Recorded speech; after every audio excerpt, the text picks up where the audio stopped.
Back in 1960, the average house price in the UK was just £2,100. That's about £65,000 in today's money. Even though salaries were somewhat lower, they were much more affordable. For the average working family, buying a house was a dream. But since then, real house prices have increased astronomically. Even since the early 1980s, house prices have increased 1,000%. Adjusted for inflation, that's still a 300% increase in real house prices. If we look at the ratio of house price to incomes, there's been no let-up in recent decades. House prices have risen to nearly 8.5 times income, and this is the highest level since the Victorian age, since the days of Charles Dickens writing about the Victorian slums. House prices in the UK have never been so expensive. And why is it that despite all the technological progress, economic growth, and supposed improvements in quality of life, the most basic necessity of being able to live somewhere affordable is become out of reach for so many young people? Well, here's 10 reasons why you can't afford to buy a house.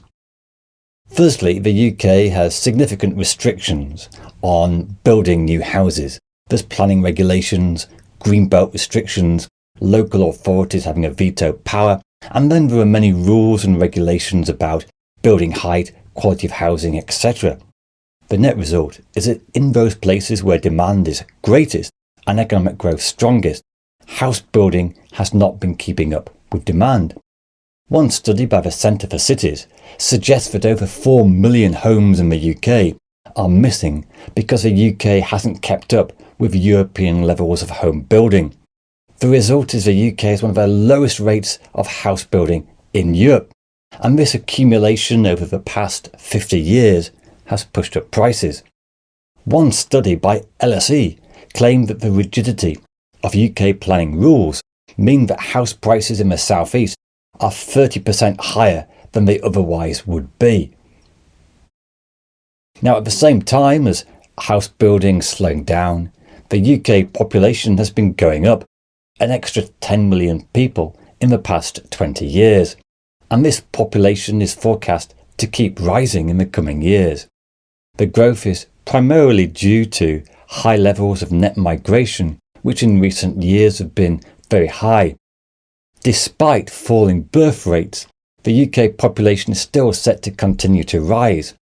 And interestingly, the number of households has actually been rising faster than the population. There's more single occupancy households, such as old people living alone. With a backlog of missing homes, any further rise in the number of households will make it hard to catch up. Don't forget the housing crisis has actually suppressed the formation of many households. Think young adults still living with their parents. Now, if a shortage of supply is a major factor behind high prices, then surely the government's plan to build 1.5 million new homes over the next 5 years is going to help and solve the crisis. If only it was that simple. Firstly, the government target is unlikely to be met. We've got a shortage of skilled builders for a start. Government targets tend to fail when it comes to building houses, and there's no reason to believe this will be any different. Firstly, the reforms to Green Belt may not actually lead to many new homes being built. Secondly, the government is relying on the private sector to do all the building, but the private sector have no particular incentive to build enough houses to make prices drop. Their goal is profit maximisation, and if that means sitting on permissions, then they're quite happy.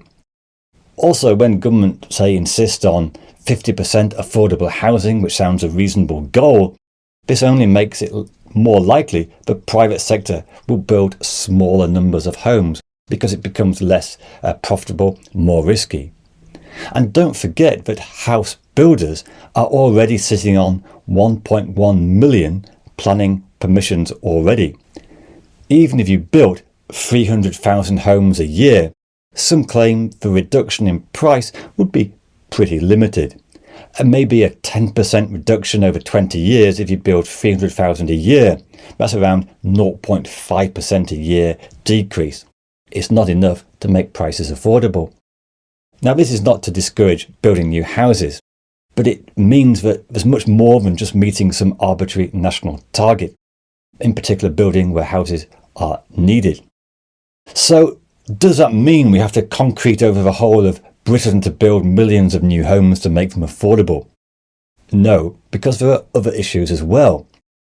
Firstly, we make relatively bad use of existing supply of housing stock.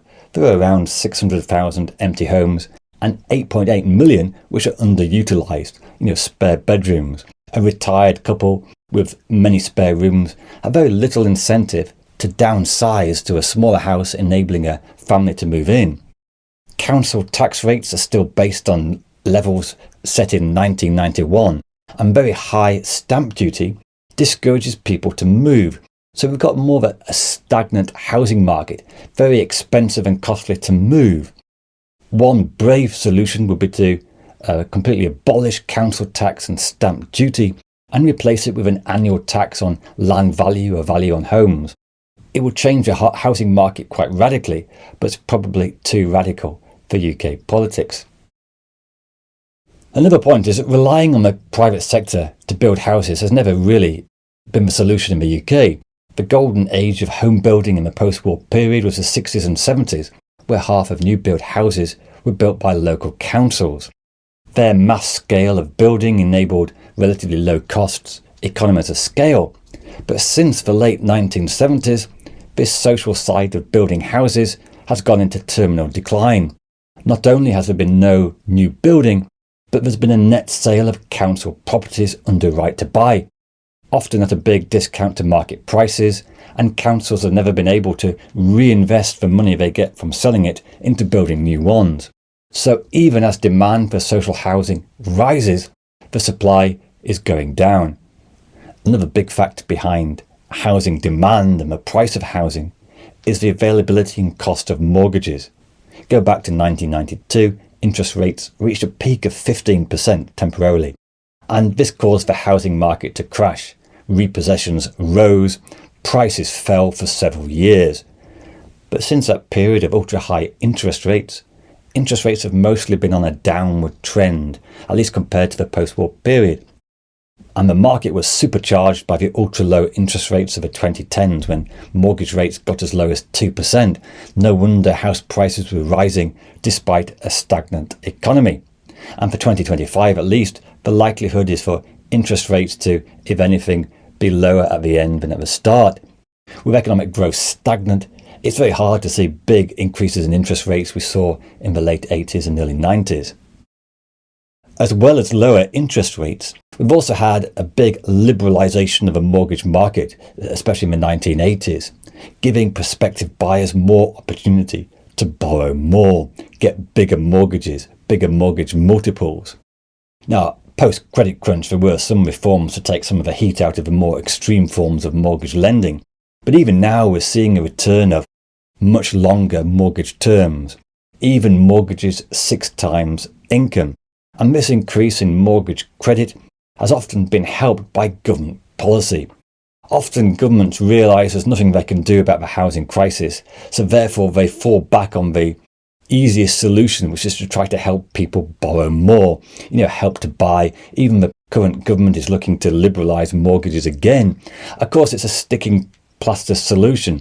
By enabling people to borrow more, it only pushes up prices. So we're caught in this loop of houses too expensive, let's help people borrow more, and it never solves the underlying issue.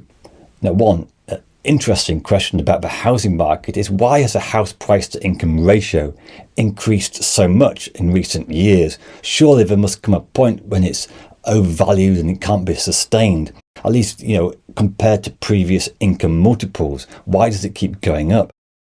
But there's a few factors. Firstly, when looking at the housing market, it's important not just to consider income, because increasingly wealth is a big factor that people use to buy housing. Increasingly we use wealth, inherited wealth, gifts from parents to put into a deposit, help us to buy. In other words, there's a rather circular effect that rising house prices cause higher wealth, and this higher wealth is then reinvested back into the housing market, pushing up prices even further. Last year, the bank of mum and dad put in nearly £10 billion into the housing market. This is why many young people with high salaries may be left scratching their head thinking, how can their contemporaries be buying a house when they're struggling to even rent? And the reason is often they're getting a big lot of help from their family. Never before has parental wealth played such an important role in determining whether you're able to buy a house. It's a very big factor going forward. Also worth mentioning, another factor why house price to income multiples are higher than in the post-war period, more joint mortgages, more households more likely to have two earners, with more women in the labour market than in the 1960s. Also, when we talk about wealth pushing up house prices, foreign investment in property is also a big factor, especially in London. Hampton state 45% of all property sales in prime central London was from overseas investors. Research by Dr. Philip Sarr claims that without foreign investment in the UK housing market, prices would be 19% lower than they are now. After the boom in home ownership rates in the 70s and 80s, home ownership rates have started to tail off. Especially if you look at the share of adults with a home, it's just 55% now. And according to the OECD, home ownership rates in the UK are pretty low. Another factor in the high cost of house prices is the reported cost of actually building new homes. Inflation, new environmental legislation has all seen the cost of building a house increase compared to the 60s. Persimmon claimed that the average cost of building a house is £201,000. Now, the cost of building a new house does depend on the type of house that you build, and this actually raises another issue for the UK, a reluctance to build and buy high-density apartment-style flats, which could do a lot to solve the housing crisis. Unfortunately, in the UK, high-rise flats are still associated with all the problematic council tower blocks of the 1960s, which had unfortunate associations with crime, vandalism and graffiti. Now, many have actually been knocked down, but if you look at European and American cities, apartments are viewed very differently, and it's seen as a solution to getting affordable housing, especially in the big cities where population density is high. One solution there is to look at height restrictions, encourage apartment blocks. Even removing things like compulsory car parking places can make it cheaper and more affordable for firms to put up houses. And although this sounds quite pessimistic, it is worth bearing in mind that some cities, some areas have started to tackle their housing crisis. Look at Minneapolis in America, Texas, Austin. There's been a big push to increase houses where they're needed, and this has led to lower prices. So although the outlook does sound grim, there are solutions to make prices more affordable, but it's not going to be a quick fix by any means. And I think given UK politics, there's a lot of inertia in anything to do with the housing market, a lot of vested interests which are hard to change. Well, what about the outlook for house prices in 2025? Will lower interest rates lead to further increases in prices? This video looks at all the prospects for the housing market in the coming year.